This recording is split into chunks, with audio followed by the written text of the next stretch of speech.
Hi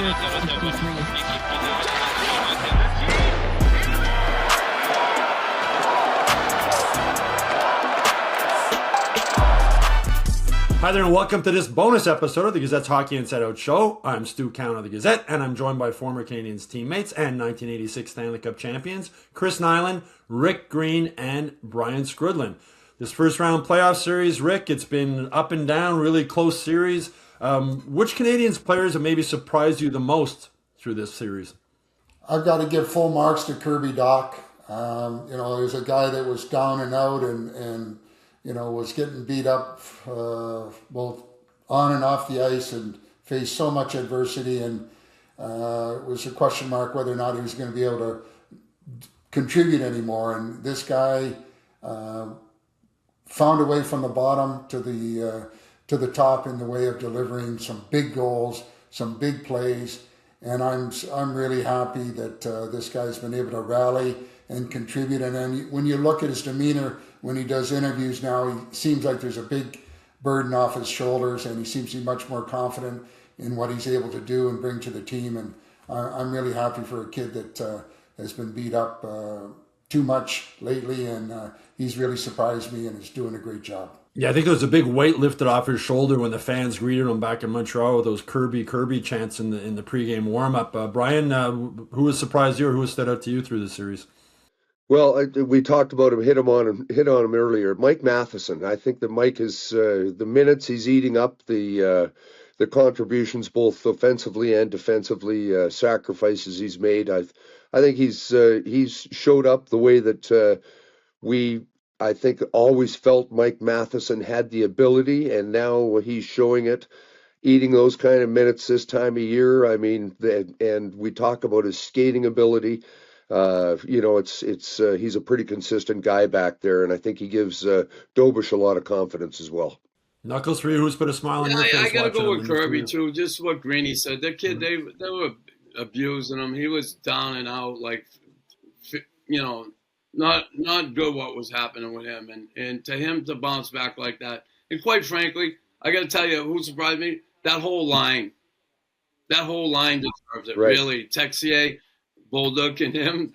Those guys, could we say they were kind of the three black sheep? Everybody's kind of like, what are they? What? Come on, we need more from you. And then all of a sudden, they're leading the series in points. And if it's not for them, they're not in a 3-2 lead of this series. Yeah, but Rick, Noah Dobson, a huge loss. Looks like a broken thumb.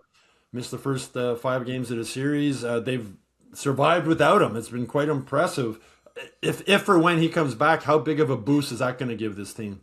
Well, I think it's quite obvious. There's a guy that has done so many things over the course of the regular season. He's a big body, does a lot of shot blocking, makes a lot of good plays, got a good shot, does a lot of things really well, doesn't make too many mistakes.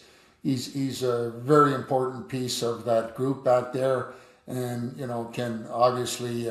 It would be a real welcome addition to see a guy come in like that and do what he does best, because he's a real good player, and thankfully they've been able to find a way to kind of patch that hole with the rest of the guys. But when he comes back, he's going to have a real impact with the group.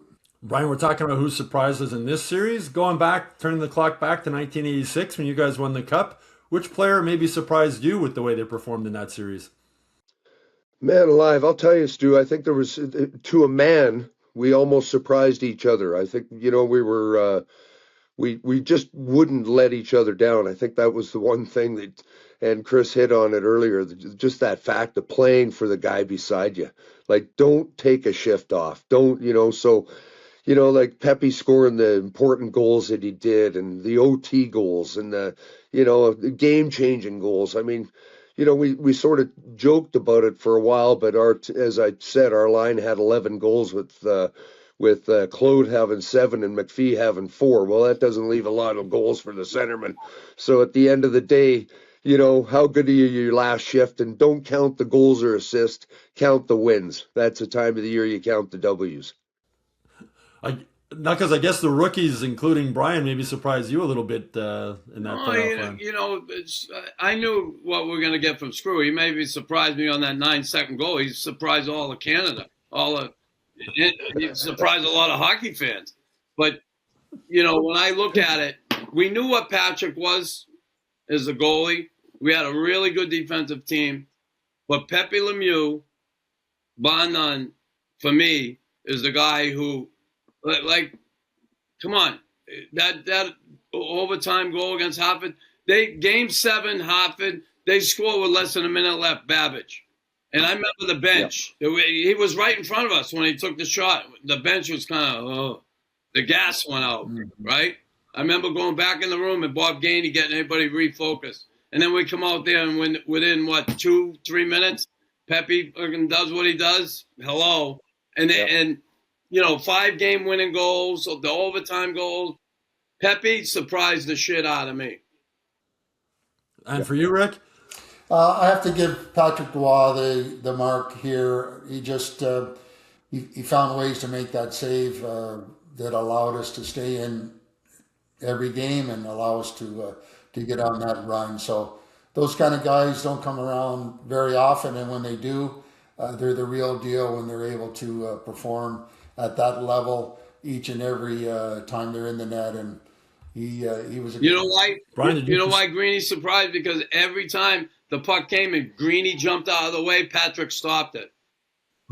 Well, the deal was I had that already drawn up with him. You make the first save and I'll get the rebound. You take the bruise and I'll get rid of the puck afterwards. And it worked. And you were only listening to Lappy. Don't be the goaler. Brian, did you surprise yourself scoring 9 seconds into OT? I mean, that's a goal that's going to live forever in Canadiens history. Stu, I still have stains in the back of my shorts from scoring that goal. I'll tell you what, I was more surprised than anybody. It was how 9 seconds can change a man's life. Let me tell you, it's been just fantastic. You relive the story. It takes me 9-10 times longer to tell the story than it did to score it, and it's getting longer every year. Knuckles, you didn't see him score, I think. No, right? I did. I grabbed the water bottle. I was taking a sip of water, and I saw all of a sudden it come the other way, and I'm like, shit. And he winds up. I couldn't believe it went in. I'm like, are you kidding me? I saw it. I had a 4x6, and you still couldn't believe I put it in, eh? An empty 4x6.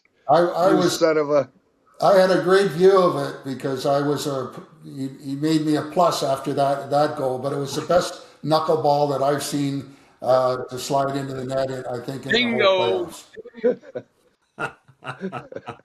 Well, that's it for this bonus episode of the Hockey Inside Out Show. I hope you all enjoyed it. We'll have one more bonus episode coming up over the next couple of days. You can look for that. If you haven't done so already, please subscribe to the Hockey Inside Out YouTube channel. And you can also watch Hockey Inside Out Show and the bonus episodes now on Spotify and Apple Podcasts.